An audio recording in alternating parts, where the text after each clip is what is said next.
Ladies and gentlemen, welcome to the Rogers Kakasungura YouTube channel. Kaka, I have seen Rigathi Gachagua threatening the police in Kirinyaga.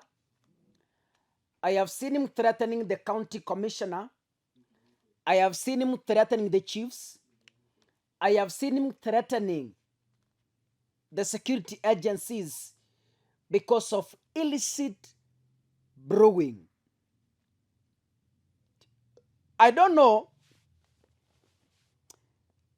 Illicit brewing has taken over Kirinyaga. Those who have seen on media, wale mumeona katika internet, it's like Kirinyaga has been consumed by illicit brew, chang'aa na vinywaji na vileo vingine. So Gachagua, being a son of the soil, yeye ni Mkikuyu, and Kirinyaga are Kikuyus.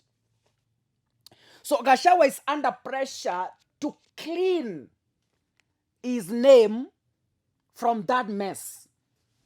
So he's under pressure to make sure that the negative publicity from Kirinyaga has been cleaned off. So I think yesterday was in Kirinyaga, and he threatened police badly. But let me tell you, I have made a detailed analysis to make you understand some critical issues as far as illicit brewing is concerned. You know, let's first focus in Kirinyaga. I know there are so many areas in Kenya that illicit brew has taken over, but for this reason, let's focus Kirinyaga first, because that is one of the home counties of Rigathi Gachagua. According to Rigathi thinks police can end illicit brews. Gachagua thinks chiefs can end illicit brews. Gachagua thinks the county commissioner can end illicit brews. But I want to tell you, and I want to tell you facts. Under the sun, not even the police can end illicit brewing. Not even the county commissioner can manage. Why? You are arrested today kwa sababu there is no law that can prosecute an illicit brewer. There is no law. Utamshika leo, utamfungulia kesho, na atarudi kupika. Machifu mutamwaga leo, mutamaliza kesho asubuhi, watarudi kupika. So I don't think that it is in order for Rigathi to threaten police of not ending the illicit brewing. Can we listen first to what Gachagua said in Kirinyaga?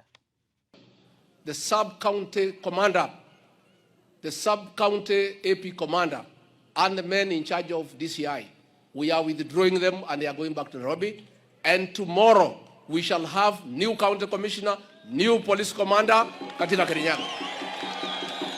Na mimi niseme, na kwa niaba ya Rais William Ruto niongee nikiwa hapa Kirinyaga, we are not going to transfer anybody who fails in his duty. Kwa sababu transferring failures is transferring a problem. All other counties are part of Kenya. Wale wamesababisha vifo Kirinyaga hawezi pelekwa Kiambu, ndio watu ya Kiambu wakakufe. Hawezi pelekwa Nandi, hawezi pelekwa West Pokot. Hawa tutawafungulia inquiry file tuwachunguze. Wale watapatikana na makosa wataenda kotini. Wale wengine watafutwa waende nyumbani wakakae na mabibi zao. Na mimi niseme, na mimi niambie police officers in this region, munajaribu mimi na William Ruto. You are trying us. Na kama munataka kutujaribu, you are welcome. Tuliketi na nyinyi Nyeri, watu ya hii region, tukakubaliana ya kwamba hatutakubalia hii pombe haramu inaua watu wetu. I sat with all the county commissioners. I sat with all the county commanders. I sat with all the county criminal investigation officers. I sat with all the counter intelligence officers. I sat with the county AP commanders. I sat with the all CSs. And we agreed that in this region, this nonsense must come to an end. What has happened in Kirinyaga? Where was the county commissioner? Alikuwa wapi? Where was the county police commander? Watu 23 wakikufa mlikuwa wapi? Ni kwa sababu nyinyi watu ya polisi kazi yenu ni kuchukua hongo kwa hii watu. And I am saying, na mimi nasema, I want to say here today, hata kama tuko na shida kotini, na mimi I want to appeal to the Chief Justice, Lady Justice Martha Koome. Wewe Martha Koome ni mtoto wetu hapa katika Mlima Kenya. Imekuwaje koti zako watu wote wakiwa wako na ile pombe baya wanaenda mnapatia order waendelee kuuza sumu kwa watoto wetu? What has happened to our judges? How do you allow people to continue selling poison to our children? I want to ask Lady Justice Martha Koome and the judges, huyo mtu amepelekwa kotini mara 13 mkamwachilia. Saa hii watu wamekufa 23. Chief Justice and the judges of Kenya, what will you tell the people of Kirinyaga? Mtatuambia nini watu ya Kirinyaga? Na mimi nataka niulize majudges wetu, wakuwe patriotic na wakuwe reasonable. How do you apply the law to the detriment of the people that you serve? Huyu governor wetu Anne Waiguru amejaribu mambo ya pombe, lakini yametatizwa na polisi na watu ya kotini. And governor, I want to assure you, governor, from the executive, we are going to give you officers who will support you. Kayo mwana ogwetwa Iguru wale wao. Mwana mwenedere. Arang'ang'ana ari wiki namo ndore kaciaro nuko lituhia ira wake. Siwezi kubali. Na mimi nataka niseme. Hii vita ya pombe Rais William Ruto aliniambia niendelee naye. Watu wengine walikuwa wanasema ati Deputy President amepewa kazi ya pombe, kazi haina maana. Kazi haina maana, watu 23 wamekufa. Sio ni kazi ya maana? Na nyinyi wasanii wetu wa Kirumba, tafadhali help us. I am telling you, and I want to speak when I'm in Kirinyaga. Had President William Ruto ladies and gentlemen, that is regarding Gachagua. But let me say this, Kaka. Before we even think of ending illicit brewing, there are 2 things I want us to understand first. 1, why do people brew? 2, why do people take these brews? Those are 2 questions I want to answer. If we understand those 2 questions, then it will be very easy for us to fight illicit brews. Now, brewing did not start today. Those are facts. Brewing has been there even in the Bible. You know, brewing is not illegal. What becomes illegal is the process involved in brewing. There are legal processes that have been put in place by the Kenya Bureau of Standards. When those standards of preparing kinywaji has not been met, that brewing is flagged as illegal. So brewing is not illegal. The process becomes illegal. Paka hapo tunaelewana. Even Jesus did brewing. Jesus brewed water into wine. That is brewing. During that time, grapes could be fermented for some period of time to form wine. Even in our cultural setup, some communities could ferment unga for months before they brew changa or before they brew busa. Right? Now,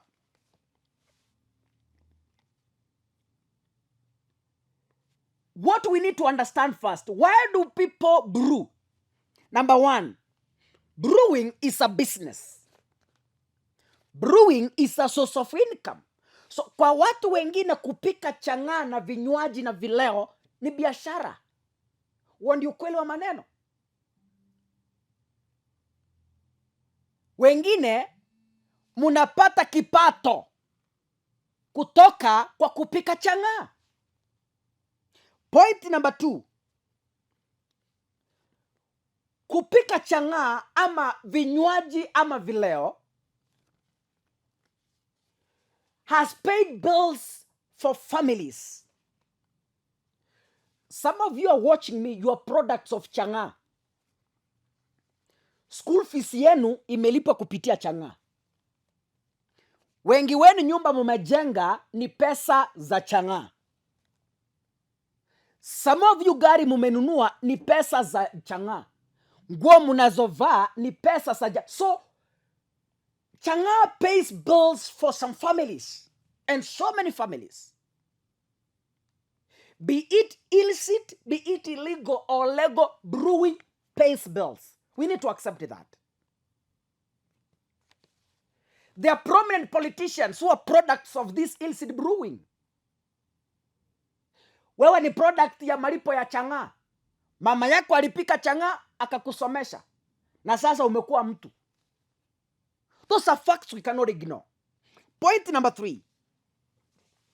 Brewing is a culture. It is inherited.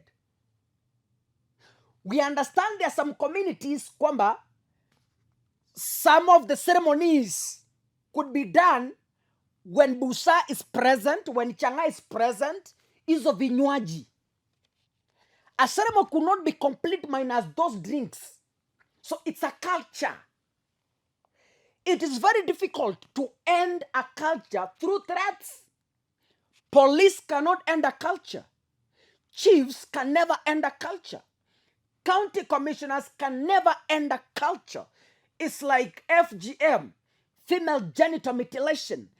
It is coming to end because of public sensitization. Not through arresting, it's by making these guys understand the consequences of doing this. Sio polisi, sio commissioner, sio chief. We are losing this battle. Lastly, brewing is a full-time income for some people. Kuna watu kazi yao asubuhi chang'aa, jioni chang'aa, mchana chang'aa. Full-time business. Yaani kukula kwao ni chang'aa. Anything, yaani kuoga ni chang'aa, kuvaa ni chang'aa. It's a full-time business for some families. Now, ladies and gentlemen, up to that point, why do people take illicit brews? Mbona watu wanakunywa chang'aa? Mbona watu wanakunywa hizo vilea ambavyo havijaidhinishwa na serikali ya Kenya kuwa halali au kuwa salama kwa afya ya binadamu? 1, they are cheaply available. Shilingi 5, shilingi 10, shilingi 20, wewe unapimiwa tu, they are cheaply available. Ziko. Hata kama wewe ni mtu wa chini, hata kama wewe ni hustler, you can afford. They are cheaply available. Number 2, some believe by taking chang'aa or those drinks, you relieve your stress. Family stress, economic stress. Yaani kuna watu wanabelieve nikikunywa chang'aa nilale, ninasahau school fees kabisa.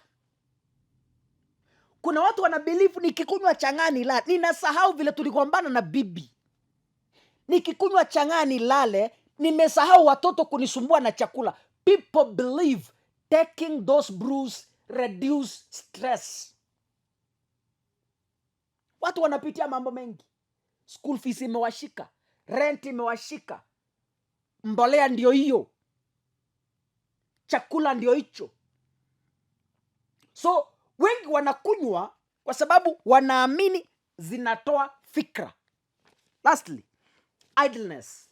Watu wengine hawana kazi, amke asubuhi aende kukunywa na kupiga kelele, hana kitu cha kufanya. Idleness, joblessness. Kuna mtu ametafuta kazi mpaka ame give up, akaona the only alternative, wacha ni kunywa chang'aa. Once we understand all these things, it will be very easy for us to deal with ending the illicit brewing. Now, today I want to teach Gachagua something. And I repeat, Gachagua, listen to me. Mama Dorcas is my friend. Once in a while, she listens to my analysis. I have confirmed that from close friends who are close to him, to her. Hiyo nayo nimeconfirm. Unaweza pata hii. Hata wewe nimesikia ukilalamika. But let me teach you something. Hakuna siku polisi atamaliza Chang'aa. Hakuna siku county commissioner atamaliza Chang'aa. Wanashikwa leo, kesho wanapika. Munamwaga leo, kesho wanapika. Unless you kill them. Even if you kill them, their children will still brew. Cultural. Now then, how do we end this? How do we end this? Maafa ufanyika katika hivi vileo. Deaths occur because the brewers, wagema, they have taken shortcuts because they want quick money. Kitambo, kupika Chang'aa, you could ferment unga. Watu wanaenda kwa tingatinga, wanasiaga, wanachanganya na maji. Kuna hiyo kitu mnaita chachu. Ile chachu ni ile wimbi ambao the wimbi that has been soaked in water na imetoa hizo kama inamea, then wanachanganya hizo.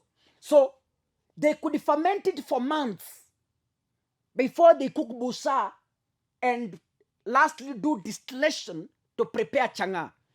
Nowadays people are taking shortcuts. Within a night wamepika Chang'aa. Ndio maana wengine wanafura. Mtu anakunywa Chang'aa miguu inafura, mtu anakunywa Chang'aa uso inafura, mtu anaanza kubadilika sura na kuwa mweupe. Why? Shortcuts. A lot of how do they call? There's that chemical in maize. Kuna vile wanaita, nikikumbuka nitakwambia. Kuna ile chemical inapatikananga kwa mahindi. Mahindi yenye haijakuwa dried kabisa, ile iko wet. So shortcuts are leading to poisonous drinks. Taking shortcuts for quick cash because of the tough economic times we're in. Now, kama tunataka Chang'aa iishe, wale wagema watafutiwe an alternative, right? Ndio, unataka niache kupika Chang'aa. Hii ndio inanilipia fees, hii ndio inalipa rent, hii ndio imenulia mashamba, hii ndio inanilisha. Unataka niache kupika. Swali la pili, niende wapi? An alternative. Gachagua anafaa kwenda nyumbani. Wale wagema wote awaite mkutana, waambie nataka tuache kupika pombe, tuingie kwa ukulima sasa. Alternatives. People cannot end brewing without alternatives. Why? To some, it's a full-time income, it's a full-time business. So if you want them to stop brewing, provide an alternative. Nataka mwache kupika pombe, wacha tufuge. Ng'ombe ndio hizi, wajengewe zizi, wakuwe supported, waanze ufugaji. Wacha kupika pombe, tuingie ukulima. Mashamba ndio haya, mbolea ndio hiyo, mbegu ndio hiyo, anzeni. You provide. Lakini sio kubweka ati commissioner mutaniona, commander utaniona. Utaimba na hakuna kitu utafanya. So if you want to end this illicit brewing, provide an alternative for these brewers. Wakiacha Chang'aa, wanaenda wapi? Huwezi niambia niacha kupika Chang'aa na sina kazi. Huwezi niambia niacha kupika Chang'aa na watoto wangu wako shule na sina kitu ingine ya kufanya. Nipatie alternative. Bas, tuende mbele. Number 2. We must synthesize the public. Gachagua enda pale. Ita na hao watu wenye wanapika na wenye wanakunywa. Synthesize the dangers of illicit brewing. Vile tunamaliza community kwa kupika pombe haramu. Ubaya wa pombe haramu ni upi? This is a culture. Make people understand that it's wrong to do A, B, C, D. Synthesize the people. Sio kwa matanga, sio kubweka kwa mikutano. Sit with your people. Tell them this is wrong. Why? These are the reasons. Convince them why illicit brewing is bad. Number 3. because wanaokunywa pombe ni idlers, hawana kazi, na wanaopika, that is the only job they have, provide jobs for those people. Ita wale vijana, waambie najua hamuna kazi ndio maana mnakunywa pombe, tuanze ufugaji wa kuku, give them some chicken, watengeneze hizo manyumba, let them start, kickstart them with your finances. You are a leader, you should empower. Waitisha waambie tuache kukunywa chang'aa vijana, tuingie shambani, mbolea ndio hiyo, mbegu ndio hiyo, tuingie tufanye kazi. Pikipiki ndio hizi vijana, buy those bikes, waambie kila mtu bodaboda moja moja, kickstart them. Sio kubweka tu, waache kukunywa pombe, waende wapi? So you are shouting vijana waache kukunywa pombe, waende wapi? Hawana kazi, wengine ni graduates, wengine wamesoma, so wanaacha kukunywa pombe, waende wapi? Provide, create jobs. Hawa wanapika pombe, create alternatives. I want to repeat myself. We can never end illicit, not only in Kirinyaga, but in this country, we can never end illicit brewing by just threatening police. But they are tied by the constitution. Uwezi funga mtu ya chang'aa. Ni kifungo gani kinasema kwa constitution ati afungwe? Tell me even one. Hakuna. You can't prosecute that person. Ni fine utampiga tu, afunguliwe, tena kesho arudi kupika. So, threatening police and the county commissioners is not a solution. Chiefs, police, commissioner, and they can't end this unless the people themselves sit down and make a decision of ending it. Wakubali. Waseme ndio, chang'aa inaharibu watoto. Chang'aa inaharibu masomo. Chang'aa inaua. So as a community, we have agreed. Tuache pombe, tuingie ukulima. Tuache pombe, tuingie ufugaji. Tuache pombe, tuingie manufacturing. Or you can empower those brewers. Washikane, empower them, waanze kupika illegally as per the laid structures za KEBS. Empower them, give them machines. Waanze kupika kinywaji chao, muratina, sijui mnaita nini, I don't know what. Wapike beer. Empower them. Lakini sio kelele kwa matanga na wapi ati commissioner mtaniona, polisi mtaniona. Those are wet dreams and cheap threats. I tell you today without fear of contradiction, you can never end illicit brewing by threatening the security agencies. Wewe unapigia mbuzi gitaa. God bless you, ladies and gentlemen. I hope this is educational. I hope this is not only for Gachagua. This is for our community. Hata kwenu. You can't end this through the chiefs. Ni sisi wenyewe tujite mkutano tuseme hii kitu ni mbaya wasi. Alternative ni gani? Vijana tuingie shambani. Vijana tuingie ufugaji. Vijana tufanye kazi. Tuachane na pombe. The self meditation. It's like rehabilitation. You cannot rehabilitate someone before he accepts. You will be doing waste of time. God bless you, ladies and gentlemen. See you in the next video. Asanteni sana.